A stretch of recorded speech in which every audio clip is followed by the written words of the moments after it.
Hi guys, my name is Lauren and you're watching Dreams Books Courage. And I've decided to start doing Top 5 Wednesdays, so this will be my first one. For today's Top 5 Wednesday, it's books that made you cry. And so in the number 5 spot, I have Tony Abbott's Fire Girl.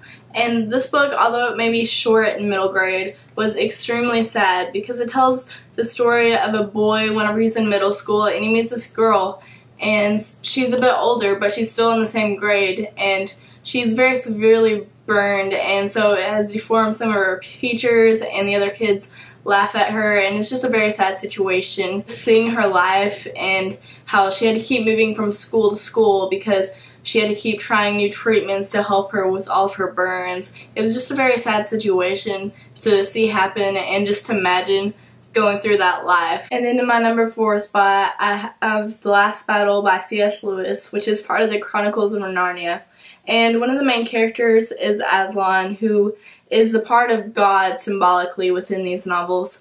And within the first few chapters, I think it was, there was a donkey who took Aslan's mane from him and acted like he was Aslan. And it was just very sad to see such a deity and someone who meant so much to these people. They're all fooled into thinking this horrible donkey was actually Aslan, and it's just really sad to see from a religious standpoint and seeing someone who is not what they seem to be.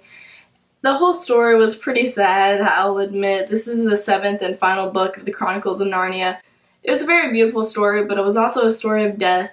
And so within the first few chapters, I was very sad about Aslan and what he was going through and how no one seemed to understand, and just seeing characters that are going through things that no one can help them with. Next, we have Clockwork Princess by Cassandra Clare, and if you guys have read this book, you know exactly what I'm talking about and what scene I'm talking about. I won't go into specifics, so I won't spoil any of you guys. It's very weird how it's sad because it's a very happy story towards the end, I would say. And it's just like a natural process of life. You live and you die. Especially whenever people are growing old and stuff. It's kind of just an expected thing because it happens to everyone. But yet whenever you read something like that in Clockwork Princess, it is just the saddest thing ever.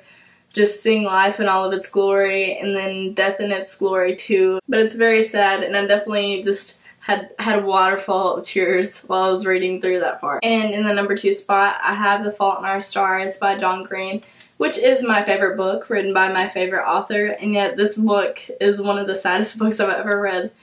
And whenever I first read it of June of last year, I was going through a tough time, and cancer was playing a big part of my life as well. And so not only could I just see the effects of it in this book, but I could also see it in real life, and just pairing that together, it made me have so many emotions while reading it. And if you've ever been in love or just love someone, then you can understand whenever you read this book how that makes you feel whenever you're seeing someone that you love so much suffer from something that you can't control. And so just combining love and cancer within this book just made it so sad. I've read this book twice, and just both times I just could not control my emotions, and I was crying for a good 30 minutes at least while reading this book. I didn't think the movie was as sad, and I definitely didn't cry nearly as much in it, but how I pictured this book within my mind was even sadder than how the movie was to me.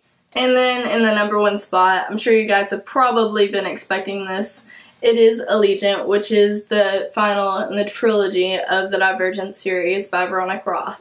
And oh, this book just brought out all the emotions in me. I don't know what it was, and I'm not going to spoil anybody on what happened, but it was just something that was so unexpected, I guess. And I don't think that's too specific or too spoilery to tell you, but it was just seeing that happen, and it was just so sad.